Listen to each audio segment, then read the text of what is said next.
video is to give us an information or a prior information about weather in Canada.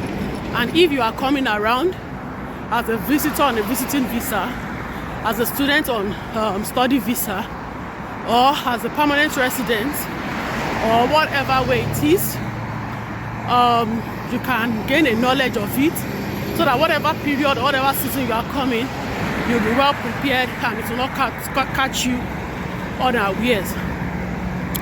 So I will start from the winter.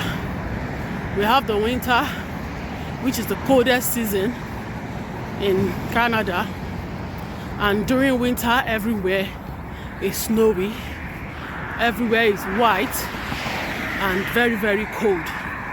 Sometimes we have minus 20, minus 30, minus 40 degrees at that time. And so, though during that time, if it's not very compulsory, people's movements are limited. But if it's compulsory, you go out and you make sure you dress to keep warm. You dress to keep warm during that time in winter, because it is very cold and it's not really friendly for you to just be walking around during winter. Most of the time, winter starts to eat in December, January, February, March, sometimes extends to April.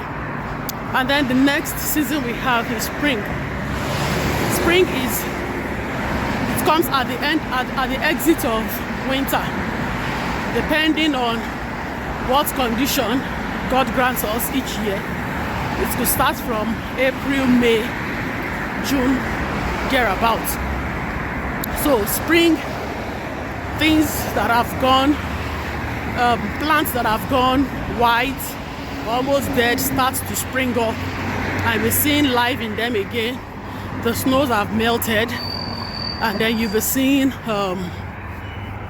the things underneath it coming out, springing up, showing green, leaves coming back to life, trees coming back to life, and others. And then after the spring, we have the summer, which is the favorite of many of us. If you have a background of living in African countries, especially the West African parts, which I came from, we experience what we have to call summer here, where the temperature is hot, warm, sometimes get very hot, and then you see people dressing in short clothes, singlets. Some will not even wear any top because the heat is much. Sometimes it gets to 30 something, and sometimes even 40 something plus degrees of temperature, which is very, very hot. That time you see many activities. People can go good on bike riding, learning one or two things, dancing classes, community services, and the likes. Summer time is always a period where people can organize so many events, and the weather is actually friendly to many people. This could take place depending on how the nature works between July, August, September, as it is. Okay? Thank you. And then we go on to the fall season. The fall season works just after the summer, where the temperature begins to fall again, and then from 30, 20 degrees begins to go on to 10, go on to the negative, preparing a ground for the coldest season, which is the winter again. So during fall, you see so many plants changing colors, leaves falling, becoming brown on the branches. The grasses are becoming brown. Looks like they are withering and looks like they are dying, but they are actually not dying. It's just the fall season, and that prepares the ground again for winter.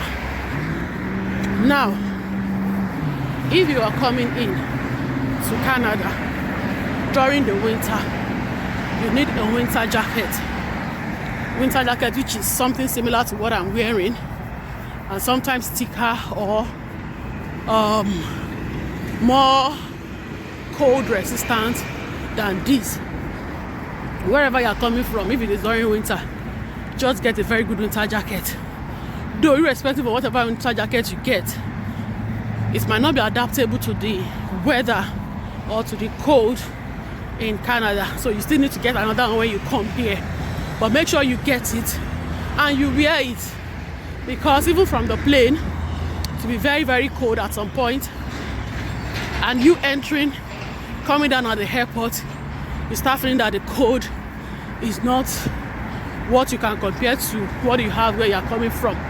So you need to buy a winter jacket that can take you like 20 to 40 degrees. So that can take you off cold for minus 20 to 40 degrees. And then be ready to buy another one that will keep you more warm when you get to Canada. You also need a winter wear, winter boots during that time. So you can buy one that can grip the floor very well, because the snow might be so much that it will even reach your ankles or your knees, depending on how the case may be. And people fall down and break their bones because sometimes the floor might be wet or slippery or icy in the winter. So you make sure you get a winter boot that can grip the floor, the snow very well, and will at least prevent you from falling many times. You also need a glove, which probably could be better to be wool-laced and water resistant. And you need a hat, which we call